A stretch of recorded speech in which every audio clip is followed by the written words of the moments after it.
أحب الوفاء بشتى الصور، أحب الوفي الأمين الأغر، فأهل الوفاء. الحمد لله رب العالمين والعاقبة للمتقين، والصلاة والسلام على خير خلقه محمد وعلى آله وأصحابه أجمعين.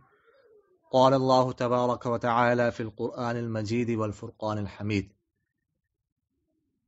كتب عليكم إذا حضر أحدكم الموت إن ترك خيرا الوصية للوالدين والأقربين بالمعروف حقا على المتقين. وقال الله تبارك وتعالى في مقام آخر: للرجال نصيب مما ترك الوالدان والأقربون، وللنساء نصيب مما ترك الوالدان والأقربون مما قل منه أو كثر نصيبا مفروضا. وقال رسول الله صلى الله عليه وسلم: إن الله قد أعطى كل ذي حق حقه فلا وصية لوارث. صدق الله مولانا العظيم وصدق رسوله النبي الكريم، ونحن على ذلك من الشاهدين والشاكرين، والحمد لله رب العالمین۔ میراث کورس کے دوسرے دن میں آپ سب حضرات کو خوش آمدید کہتا ہوں۔ آج ہم زمانے جاہلیت میں میراث کا طریقہ کار کیا تھا، اور پھر اس کے بعد اسلامی احکام نازل ہو کر ان اسلامی احکام نے کس طرح اس ظلم کا خاتمہ کیا، اس حوالے سے ہم گفتگو عرض کریں گے انشاءاللہ تعالی۔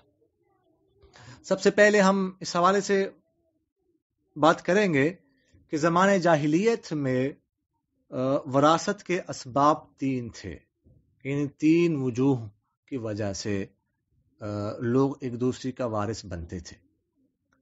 پہلی وجہ تو نسب کے حوالے سے، کوئی اگر کسی کا بیٹا ہے، کوئی کسی کا باپ ہے، تو باپ بیٹے کا، اور بیٹا جو ہے وہ باپ کا وارث بنتا تھا، یہ نسب۔ اور دوسری وجہ جو ہے جس کو آپ کوئی معاہدہ کہہ سکتے ہیں، عہد و معاہدہ، کہ مثلا دو آدمی ہیں، ان کا آپس میں کوئی رشتہ تو نہیں ہے، لیکن وہ آپس میں ایک معاہدہ کر لیتے ہیں کہ ایک دوسرے کو نا اپنی خوشی اور غمی میں شریک کرتے ہیں، اور پھر یہ معاہدہ کرتے ہیں کہ ہمارے جو ہے ہم ایک دوسرے کو خوشی اور غمی میں اور اپنے مال میں شریک کرتے ہیں، اور ہم میں سے جو پہلا مر جائے تو جو باقی رہے اس کے بعد زندہ، تو وہ جو باقی رہنے والا ہے وہ شخص کے جو پہلے مرنے والا ہے اس کا وارث بنے گا۔ یہ دوسرا طریقہ تھا۔ اور تیسرا طریقہ جو ہے وہ متبنہ جو ہے بنانے کا تھا۔ متبنہ کہتے ہیں جو بیٹا ہوتا ہے لے پالک، اڈاپٹیڈ بیٹا، مثلا کسی نے کسی کا بیٹا لے لیا ہے، کسی کی اولاد نہیں ہے، یا اولاد ہے لیکن ویسے کسی کا بیٹا لے لیا اور اس کو متبنہ بنائے، لے پالک جسے ہم کہتے ہیں۔ تو اب زمانہ جاہلیت میں یہ اس کو حقیقی بیٹا سمجھتے تھے، حقیقی بیٹے کی طرح سمجھتے تھے، تو وہ بیٹا اپنے باپ کا وارث بنتا تھا، اور باپ جو ہے اس کا وارث بنتا تھا، اور بالکل حقیقی بیٹے کی طرح، یعنی کہ اگر جو ہے اس بیٹے نے کسی لڑکی سے، خاتون سے شادی کی ہے، تو اس کے بعد اگر اس نے طلاق دے دی یا وہ مر گیا، تو اب وہ باپ جو اس کا ہوتا تھا، جو حقیقی باپ تو نہیں تھا، بنا ہوا ہوتا تھا، وہ اس کی بیوی سے نکاح نہیں کرتا تھا، اس کو ناجائز سمجھتے تھے۔ جس طرح اپنی بہو سے نکاح نہیں ہو سکتا ہمیشہ کے لیے، اسی طرح اس کے نکاح کو بھی ہمیشہ کے لیے وہ ناجائز سمجھتے تھے۔ تو یہ تیسرا طریقہ تھا۔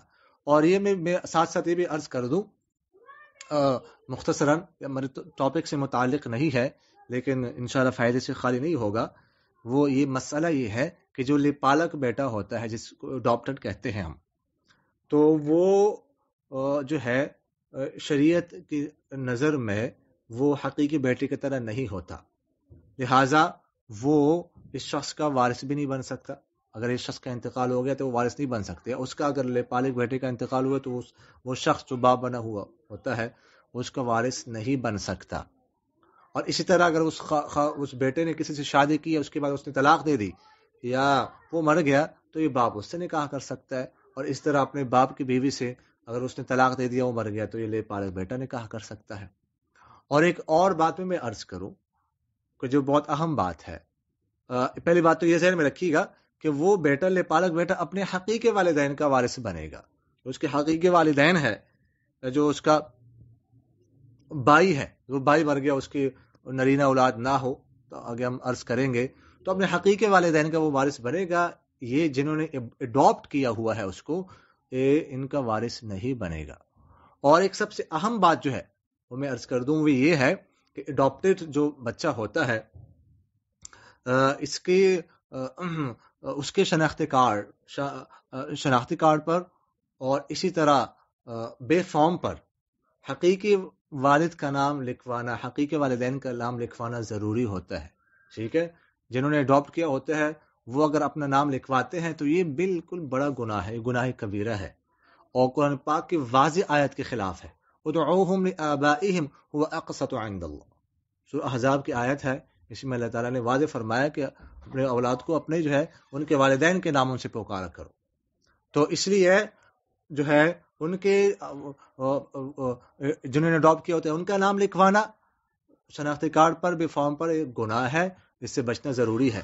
بعض لوگ یہ کہتے ہیں کہ ہم نے جو ہے اڈاپٹ کیا ہوا ہے، ہم نے باہر جانا ہوتا ہے، تو اب باہر اپنے ساتھ ہم ان کو کیسے لے جائیں پھر جب ہم اپنا نام نہیں لکھوائیں گے؟ تو اب جو ہے نا یہ جو ہوتے ہیں اس طرح کے فارم، اس میں یہ خانہ یہ بھی ہوتا ہے اڈاپٹیڈ کا، کہ آیا یہ حقیقی بیٹا ہے یا اڈاپٹ کیا ہوا ہے، تو وہاں پر آپ لکھتے ہیں اڈاپٹیڈ ہے، میرا حقیقی بیٹا نہیں۔ لیکن یہ کوئی عذر نہیں ہے کہ میں اس کو کیسے باہر لے جاؤں گا، اس وجہ سے میں اپنا نام لکھواتا ہوں، نہیں، یہ اس کی وجہ سے اپنا نام لکھوانا یہ ناجائز ہے، گناہ ہے، اس سے بچنا ضروری ہے۔ تو یہ تو خیر میں نے مختصر یہ بات عرض کر دی جو ہمارے موضوع سے متعلق نہیں تھی، لیکن چونکہ فائدے سے خالی نہیں تھی اس لیے۔ تو یہ تین طریقے تو زمانے جاہلیت میں تھے، یہ تین اسباب تھے، تین وجوہ تھی زمانے جاہلیت میں جن کی وجہ سے لوگ ایک دوسرے کا وارث بنتے تھے۔ تو ابتدائی اسلام میں ان تین اسباب کو باقی رکھا گیا، یعنی ابتدائی اسلام میں بھی لوگ ان اسباب کی وجہ سے ایک دوسرے کا وارث بنتے تھے، لیکن ابتدائی اسلام نے ایک اور چیز کو ایڈ کیا، چوتھا سبب، وہ مواخات، بھائی چارہ، ٹھیک ہے جی۔ بھائی چارہ، جب مواخات دو دفعہ ہوئی ہے اسلامی تاریخ میں، ایک مکہ مکرمہ میں اور ایک جب سرکار دو عالم صلی اللہ علیہ وسلم نے مدینہ منورہ ہجرت فرمائی، تو اس وقت مدینہ منورہ میں مواخات آپ صلی اللہ علیہ وسلم نے فرمائی تھی، بھائی چارہ فرمایا تھا۔ جتنے مہاجر تھے ہر مہاجر کو جو ہے ایک انصاری کا بھائی بنا دیا تھا۔ تو اس زمانے میں مدینہ منورہ کے ابتدائی دور میں مواخات کی وجہ سے بھی صحابہ ایک دوسرے کا وارث بنتے تھے۔ مثلا جو جس کا بھائی ہوتا تھا، اگر مہاجر مر گیا تو انصار، یا انصار مر گیا تو مہاجر اس کا وارث بنتا تھا۔ پھر اس کے بعد جو ہے یہ جو ہے اب اسلام میں تین طریقے ہیں، تین اسباب ہیں جن کی وجہ سے کوئی ایک دوسرے کا وارث بن سکتا ہے۔ اسلام نے مواخات کو ختم کر دیا، متبنہ کو ختم کر دیا۔ اسلام نے صرف نسب کی وجہ سے، کوئی نسب کا رشتہ ہے تو وارث بن سکتا ہے، اور کوئی نکاح کا رشتہ ہے، میاں بیوی ایک دوسرے کا جو ہے وہ وارث بنتے ہیں، اور ولا جو ہے کسی نے کسی کو شخص کو غلام کو آزاد کیا تو اس کا وارث بنتا ہے۔ تو یہ تو میں نے مختصراً آپ سے عرض کیا ابتدائی اسلام زمانہ جاہلیت میں جو اسباب تھے وارث بننے کے، اس حوالے سے۔ دوسری بات یہ ہے کہ زمانہ جاہلیت میں جو ہے وہ وراثت کے حوالے سے بہت ہی برا حال تھا، بہت ظلم ہو رہا تھا، بیڑا غرق تھا۔ مثلا ان کے ہاں یہ اصول تھا کہ وارث وہ شخص بن سکتا ہے جو نوجوان ہو، جو گھوڑے پر سواری کر سکتا ہو، جو جنگ کر سکتا ہو، جو دشمنوں کا جو ہے نا وہ مال، یعنی جس کو غنیمت کہتے تھے، وہ اکٹھا جمع کر سکتا ہو۔ اب اس سے آپ اندازہ لگا لیں کہ خواتین اس سے نکل گئی، اس لیے کہ خواتین جو ہے وہ جنگ نہیں کر سکتی تھی، ٹھیک ہے۔ اور اس کے علاوہ نابالغ بچے نکل گئے، نابالغ بچے کام نہیں کر سکتے۔ اور اس طرح تیسری قسم کے لوگ، جو بڑی عمر کے لوگ، جو کمزور لوگ، قسم کے لوگ تھے وہ بھی نکل گئے، اس لیے کہ وہ بھی یہ کام نہیں کر سکتے، تو یہ کام نہیں کر سکتے لہٰذا یہ جو ہے وارث بھی نہیں بنیں گے ایک۔ اور پھر اس کے علاوہ یہ ظلم تھا کہ مثلا اگر کوئی شخص مر گیا، اس کی کوئی بیٹی رہ گئی، کوئی بچی رہ گئی، تو اب وہ جو اس کے اولیاء ہوتے تھے انہوں نے دیکھنا ہے، ٹھیک ہے، اگر مثلا وہ لڑکی خوبصورت ہے یا اس کے پاس کوئی مال ہے تو اولیاء اسے خود نکاح کر دیں، کوئی ایک نکاح کر لیتا یا اپنے بیٹے سے نکاح کروا دیتے اس کا، اور مہر جو اس کا ہوتا تھا یا تو وہ دیتے نہیں تھے یا اگر دینا ہوتا تھا تو بہت ہی کم، بہت ہی کم، پوچھنا تو کسی نے ہے نہیں، پوچھ تو کوئی سکتا نہیں، ہمارے کنٹرول میں ہے ہم جو کریں، تو اس طرح کرتے تھے۔ اور اسی طرح ہی سرکار دو عالم صلی اللہ علیہ وسلم کے زمانے میں ایک واقعہ پیش آیا کہ ایک شخص کا انتقال ہوا اور اس کی ایک بیٹی تھی، اس کا جو ولی تھا اس بیٹی کے پاس جو ہے اس خاتون کے پاس ایک باغ تھا، وہ باغ کے مالک تھی، اس کا جو ولی تھا اس نے سوچا کہ اب اس کے پاس باغ ہے تو میں جو ہے نا اس نے اس سے نکاح کیا، بجائے کہ اس کو مہر دیتا، اس خاتون کو مہر دینے کے بجائے وہ باغ بھی اس سے لے لیا۔ تو یہ سرکار دو عالم صلی اللہ علیہ وسلم کے زمانے میں یہ واقعہ پیش آیا، تو اس پر اللہ تعالیٰ نے سورہ نساء کی آیت نمبر 3 نازل فرمائی، وَإِنْ خِفْتُمْ أَلَّا تُقْسِطُوا فِي الْيَتَامَى فَانكِحُوا مَا طَابَ لَكُم مِّنَ النِّسَاءِ مَثْنَىٰ وَثُلَاثَ وَرُبَاعَ، اگر تمہیں خوف ہو، تمہیں ڈر ہو کہ تم یتیم لڑکیوں کے حوالے سے، یتیم لڑکیوں کے بارے میں انصاف نہیں کر سکتے تو پھر ان سے نکاح نہ کرو۔ فَانكِحُوا مَا طَابَ لَكُم مِّنَ النِّسَاءِ مَثْنَىٰ وَثُلَاثَ وَرُبَاعَ، ان کے علاوہ بہت ساری خواتین موجود ہیں، ان میں سے جو تمہیں اچھی لگیں تو ان میں سے 2، 3 یا 4 کے ساتھ، زیادہ سے زیادہ تم 4 کے ساتھ نکاح کر سکتے ہو، اس سے زیادہ نہیں۔ لیکن آگے اللہ تعالیٰ نے یہ بھی فرمایا فَإِنْ خِفْتُمْ أَلَّا تَعْدِلُوا فَوَاحِدٌ، یعنی اگر تمہیں ڈر ہو کہ تم انصاف نہیں کر سکتے تو پھر ایک خاتون سے نکاح کرو۔ اور دوسری جگہ پہ اللہ تعالیٰ نے قرآن پاک میں فرمایا ہے وَلَن تَسْتَطِيعُوا أَن تَعْدِلُوا بَيْنَ النِّسَاءِ وَلَوْ حَرَصْتُمْ، کہ تم بیویوں کے، خواتین کے درمیان انصاف کر ہی نہیں سکتے، وَلَن تَسْتَطِيعُوا، ہرگز تم طاقت نہیں رکھتے کہ تم انصاف کر سکو، تو اگرچہ تمہیں حرص ہے کہ تم زیادہ سے نکاح کرو تو اس لیے بہت مشکل کام ہوتا ہے۔ شریعت نے تو اجازت دی ہے کہ 4 خواتین سے نکاح کر سکتے ہیں، لیکن شریعت نے دوسری طرف جو ہے بڑے سخت قسم کی وعید بھی سنائی ہے کہ اگر کوئی انصاف نہیں کرے گا تو اس کو کیا سزا دی جائے گی۔ انصاف کرنا بھی انتہائی ضروری ہے، ان سب کے درمیان انصاف کرنا، ان کو خوش رکھنا، یہ بھی بہت ضروری ہے۔ تو یہ آیت نازل ہو گئی، اس میں صرف یہ آیت نازل ہوئی ہے، بس مزید اس میں آیت میں کوئی تفصیل نہیں بتائی گئی۔ تو اس طرح سلسلہ چلتا رہا، پھر اللہ تعالیٰ نے ایک اور آیت نازل فرمائی، سورہ بقرہ کی آیت نمبر 180، كتب عليكم إذا حضر أحدكم الموت إن ترك خيرا الوصية للوالدين والأقربين بالمعروف حقا على المتقين۔ وہی اس میں اس آیت میں یہ حکم نازل ہوا کہ جب تم میں سے کسی کی موت کا وقت قریب آ جائے تو اس کو چاہیے کہ وہ اپنے قریب رشتہ داروں کے لیے وصیت کر جائے، قریب رشتہ داروں کے لیے وصیت کر جائے کہ میرے مرنے کے بعد فلاں کو اتنا اتنا ملے۔ تو شروع میں یہ وصیت کرنا لازم تھا مسلمانوں پر۔ یہ بھی آیت نازل ہو گئی لیکن اس میں بھی کوئی زیادہ تفصیل نہیں ہے۔ تو پھر ایسا ہوا کہ ایک واقعہ سرکار دو عالم صلی اللہ علیہ وسلم کے عہد مبارک میں پیش آیا، وہ یہ کہ اوس بن ثابت رضی اللہ تعالی عنہ ایک صحابی تھے، ان کا انتقال ہوا۔ جب ان کا انتقال ہونے لگا تو ان کے 2 چچا بھائی تھے جو ان کے وصی تھے، تو اپنا جو کچھ ان کے پاس تھا سرمایہ وغیرہ ان کے حوالے کر دیا۔ تو جب ان کا انتقال ہوا تو ان کی ایک اہلیہ تھی اور 2 بیٹیاں اور ایک چھوٹا سا بیٹا تھا نابالغ، بعض روایت میں یہ آتا کہ 3 بیٹیاں تھیں۔ تو ان کے انتقال کے بعد ان کے چچا بھائیوں نے جو بھی ان کی وراثت تھی اس پر قبضہ کر لی، اور یہ کہہ کر کہ خواتین کو تو ویسے میراث نہیں ملنی، نہ ان کے اہلیہ کو ملنی ہے، نہ ہی ان کے بیٹیوں کو یہ خواتین ہیں، ان کو تو یہ تو جنگ نہیں کر سکتی، میدان جہاد بھی نہیں، جنگ میں نہیں جا سکتی، گھوڑے پر سواری نہیں کر سکتی، وغیرہ ذالک، اور بیٹا بھی نابالغ ہے لہٰذا اس کو بھی حصہ نہیں ملے گا۔ حالانکہ ان کی بیوہ نے ان کے چچا زاد بھائیوں سے کہا کہ یہ میرے جو 2 بیٹیاں ہیں، بے شک تم ان سے 2 چچا زاد بھائی تھے، ان سے تم نکاح کر لو۔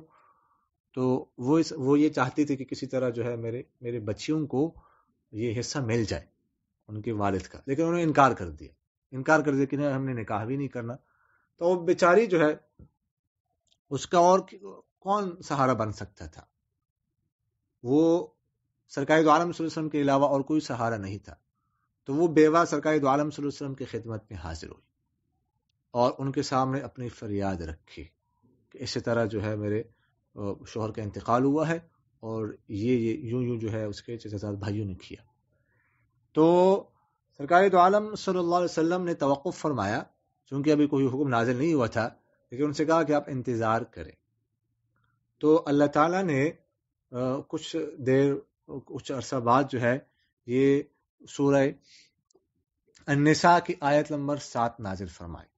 اس میں فرمایا للرجال نصیب مما ترک الوالدان والاقربون وللنساء نصیب مما ترک الوالدان والاقربون مما قل منه او کثر نصیبا مفروضا۔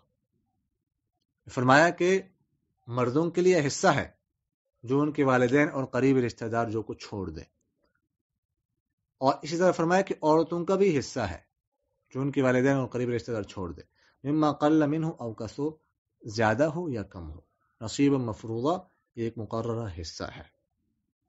یہ آیت نازل ہوئی تو اس آیت میں اتنا بتا دیا گیا کہ عورتوں کا حصہ میراث میں ہے، باقی تفصیل نہیں بتائی۔ تو سرکار دو عالم صلی اللہ علیہ وسلم نے ان کے چچا زاد بھائیوں کو بلایا اور پھر ان سے کہا کہ یہ ان کے حوالے کر دو، یعنی 1/8 8واں حصہ چونکہ اولاد موجود ہے وہ ان کی بیوہ کو ملے گا، اور بیٹیاں 2 ہیں، 1 سے زائد ہیں، ان کو 2/3 ان کو ملے گا۔ ٹھیک ہے جی۔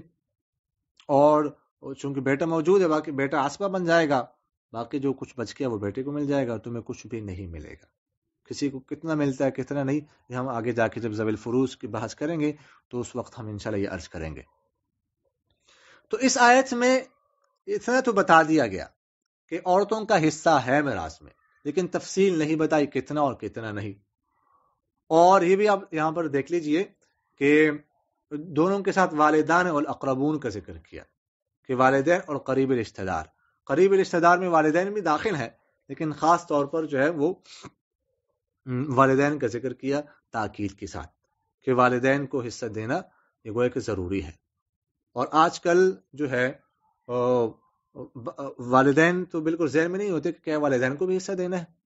بعض اوقات ہمارے پاس اس طرح کے مسائل آتے ہیں، ٹھیک ہے، جس میں کوئی شخص کا انتقال ہوا اور تفصیل لکھ دے کہ بیوہ موجود ہے، اتنی اولاد موجود ہے، یہ فلاں فلاں فلاں، تو والدین کا تو ذکر ہی نہیں کرتے کہ آئے والدین کو بھی حصہ ملنا ہے کہ نہیں، والدین کو بھی حصہ ملتا ہے کہ نہیں۔ ہم ان سے پوچھتے ہیں آئے والدین زندہ ہیں؟ وہ کہتے ہیں جی ہاں والدین زندہ ہیں۔ ہمیں لکھا کیوں نہیں؟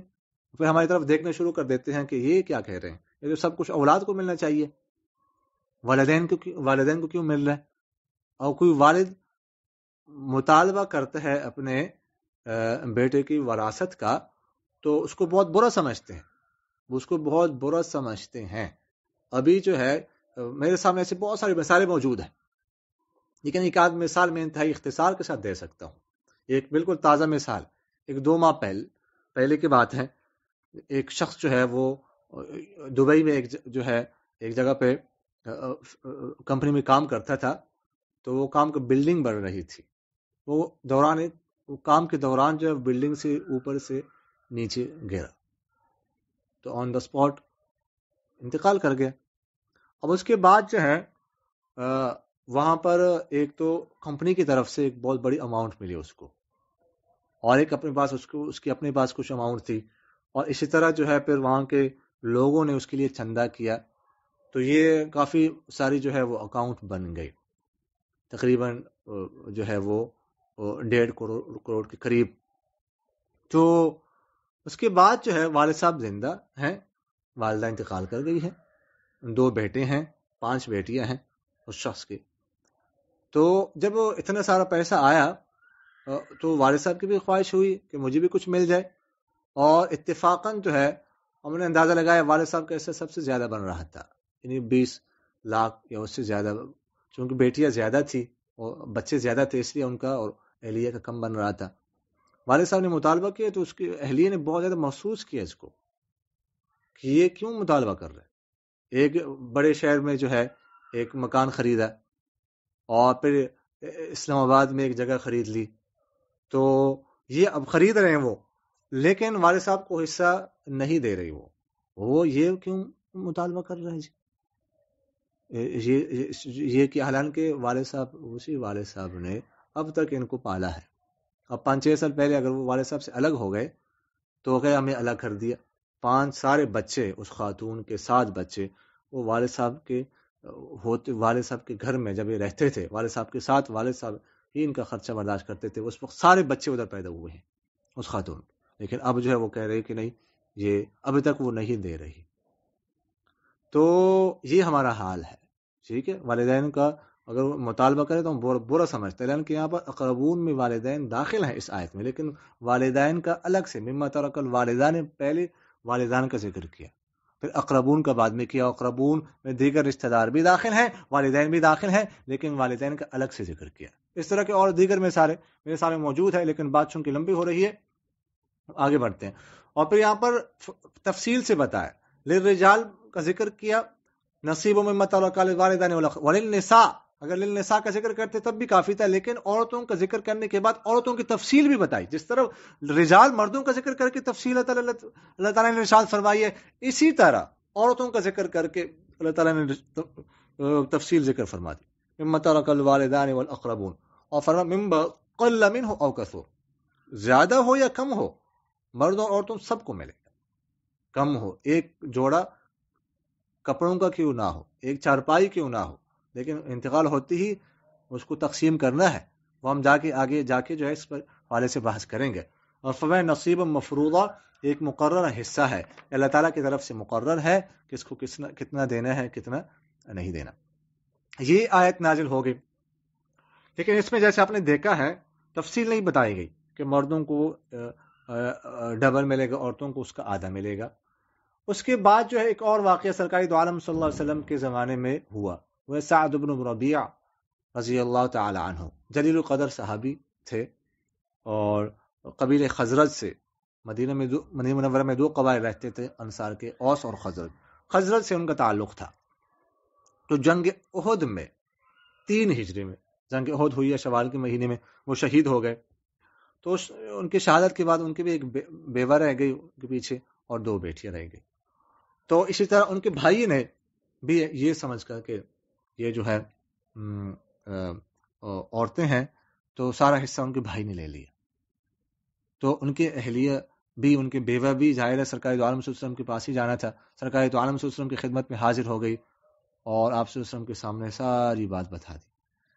تو اس پر اللہ تعالیٰ نے جو ہے اگلی آیت نازل فرمائی، یوصیکم اللہ فی اولادکم للذکر مثل حظ الانثیین، تفصیل سے ایک رکوع نازل فرمائے، اصحاب ذوی الفروز کے حصے مقرر فرما دی تفصیل کے ساتھ، کہ اس کو اتنا حصہ، اس کو اتنا حصہ، اس کو اتنا حصہ جو ہے وہ ملے گا۔ تو اس کے بعد سرکار دو عالم صلی اللہ علیہ وسلم نے ان کو بلایا اور کہا کہ 1/8 ان کے بیوہ کو ملے گا، اور 2 بیٹیاں ہیں تو 2/3 ان کو ملے گا، اور باقی جو بچ جائے گا وہ بھائی ہیں، آپ عصبہ ہیں، تو باقی آپ کو مل جائے گا۔ تو اس حوالے سے یہ تفصیل سامنے آ گئی۔ اچھا، اس میں جو ہے بتا دیا کہ مردوں کو جتنا ملنا ہے اس کا آدھا عورتوں کو ملے گا۔ اب یہاں پر ایک سوال پیدا ہوتا ہے کہ شریعت نے عورتوں کا حصہ آدھا کیوں کر دیا؟ حالانکہ عورتیں جو ہیں وہ تو زیادہ قابل رحم ہیں، عورتیں تجارت نہیں کر سکتی، زراعت نہیں کر سکتی، عورتیں جو ہیں وہ جو ہے نا حمل کی مشقت برداشت کرتی ہے بچوں کے ساتھ، اور بچوں کی پرورش کرتی ہیں، اور بچوں کو دودھ پلاتی ہیں، اور سارا دن گھر میں رہتی ہیں، کام کاج کرتی ہیں، باہر نہیں جا سکتی، تو وہ تو زیادہ قابل رحم ہے۔ تو بجائے یہ کہ ان کو زیادہ ملنا چاہیے تھا، ان کو آدھا دیا جا رہا ہے۔ ایک سوال ہے اور اعتراض کرتے ہیں لوگ، تو یہ ایسا کیوں ہے؟ تو اس کا جواب یہ ہے کہ جناب والا، اگر دیکھا جائے اگر دیکھا جائے اصولی طور پر تو یہ جو آدھا مل رہا ہے یہ بھی زیادہ ہے. کیوں؟ دیکھیے گا، شادی سے پہلے لڑکی جو خاتون ہوتی ہے اس کا تمام تر خرچہ والدین کے ذمہ ہوتا ہے. ٹھیک ہے جی، کھانے پینے کا خرچہ، تعلیمی اخراجات، دیگر اخراجات، سارے اخراجات والدین برداشت کرتے ہیں. اور پھر شادی کے بعد خاتون کا خرچہ شوہر کے ذمہ ہوتا ہے. سارا خرچہ شوہر کے ذمہ ہے، کھانے پینے کا خرچہ، رہائش کا خرچہ وغیرہ ذالک کا. یہ تو جو خاتون ہوتی ہے اس کو خرچ کرنے کی ضرورت بہت کم پڑتی ہے، کوئی بوجھ نہیں ہے. نہ والدین کو اس نے کھلانا ہوتا ہے، نہ اپنے بچوں پر خرچ کرنا ہوتا ہے، نہ اپنے شوہر پر خرچ کرنا ہوتا ہے. اور ویسے بھی جو ہے وہ گھر میں رہتی ہیں. تو اور دوسری دفعہ اگر دیکھا جائے مرد کو، تو مرد نے کیا کرنا ہوتا ہے جی، شادی اخراجات بھی اس نے خود برداشت کرنے ہیں. ٹھیک ہے جی، بچوں کے اخراجات برداشت کرنے ہیں، اہلیہ کے اخراجات برداشت کرنے ہوتے ہیں. اور اگر والدین تنگ دست ہو، محتاج ہو، تو ان کا خرچہ برداشت کرنا بھی اولاد کے ذمہ ضروری ہوتا ہے. اور اس کے علاوہ دیگر رشتہ داروں کے ساتھ ملنا جلنا اور ان کی غمی خوشی میں شریک ہونا اور وہ اخراجات برداشت کرنا وہ الگ سے. تو یہ جو ہے سارے اخراجات چونکہ مرد کے ذمہ ہے، اور عورت کو چونکہ عورت کو بہت خرچ کم کرنا پڑتا ہے اس لیے. اور پھر اس کے علاوہ جو ہے عورت کو مہر بھی دیا جاتا ہے، اور وہ عورت کو ملتا ہے اور شوہر دیتا ہے، ادھر بھی شوہر نے دینا ہوتا ہے. اور اس کے علاوہ جو ہے چونکہ شریعت میں کہا گیا کہ عورت جو ہے وہ ان کی جو ہے وہ عقل کامل نہیں ہوتی، ناقص ہوتی ہیں. تو اگر ان کو زیادہ پیسے دیے جائے تو ہو سکتا ہے کہ ضائع ہونے کا بھی خطرہ ہے. تو اسی لیے یہ شریعت نے بڑا سوچ سمجھ کر اللہ تعالیٰ، کیونکہ اللہ تعالیٰ اپنے مخلوق کے ساتھ کبھی بھی ظلم نہیں کرتا. اللہ تعالیٰ کی نظر میں مرد اور عورت دونوں برابر ہیں. نیک کام اگر جو ہے عورت زیادہ کرتی ہے تو وہ مردوں سے بہت آگے نکل سکتی ہے. یہ بات نہیں ہے کہ وہ دین کے معاملے میں بھی پیچھے ہے، نہیں. اللہ تعالیٰ جو ہے وہ ہمارا رب ہے، وہ ظلم نہیں کرتا، وہ حکیم ہے، وہ حکمتوں کا مالک ہے. تو اس نے جو فیصلہ کیا بڑا پرفیکٹ ہے اور بہت ہی مناسب فیصلہ اللہ تعالیٰ نے فرمایا. تو یہ آیت جو ہے وہ اس کے بعد نازل ہو گئی، اور اس میں اللہ تعالیٰ نے تفصیل سے جو ہے وہ اچھا، جو میں نے آپ کے سامنے آیت نمبر 7 عرض کی تھی، اس میں اللہ تعالیٰ نے فرمایا للرجال نصیب مما ترک الوالدان والاقربون. اس سے اگلی آیت نمبر 8 ہے وَإِذَا حَضَرَ الْقِسْمَةَ أُولُو الْقُرْبَى وَالْيَتَامَى وَالْمَسَاكِينُ فَارْزُقُوهُم مِّنْهُ وَقُولُوا لَهُمْ قَوْلًا مَّعْرُوفًا. فرمایا اللہ تعالیٰ نے کہ یہ حصے تو مقرر کر دیے، حصے جو ہیں وہ تو ملیں گے قرابت کے حوالے سے، جو قریب ہوگا اس کو ملے گا، جو بعید ہوگا وہ محروم ہوگا. لیکن اگر اس مرحوم کے جس کا انتقال ہوا ہے قریب رشتہ دار اور موجود ہوں، وہ اگرچہ وارث تو نہیں بن رہے لیکن وہ قریب رشتہ دار ہیں، اور وہ دیکھ رہے ہیں کہ ورثہ کے درمیان وراثت تقسیم ہو رہی ہے اور ہم محروم ہو رہے ہیں، تو ان پر کیا گزرتی ہوگی. اب خود اندازہ لگا سکتے ہیں. مثلا میں مثال دیتا ہوں. ایک بڑا بھائی ہے، اس نے چھوٹے بھائی پر خرچ کیا، اس کی تربیت کی، اس کو پالا پوسا، اس کے بعد اس کو تعلیم دلائی، اس کی جو ہے شادی کر دی، اس کو بڑا کیا. اس کے بعد اس کے چھوٹے بھائی کی شادی ہو گئی، پھر اس کے بچے ہو گئے اور نرینہ اولاد اللہ تعالیٰ نے اس کو عطا فرمائی، اور اس کے بعد اس کا انتقال ہوا.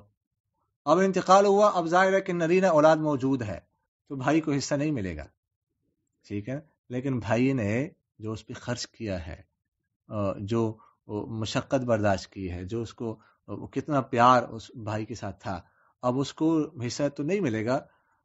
ظاہر ہے کہ وہ نرینہ اولاد موجود ہے، لیکن ظاہر ہے کہ اس کے دل میں بات تو آئے گی نا کہ میں یہاں تک اس کو پہنچایا اور اس کو میں نے کاروبار پہ لگا دیا، یہ کیا اور مجھے حصہ نہیں مل رہا.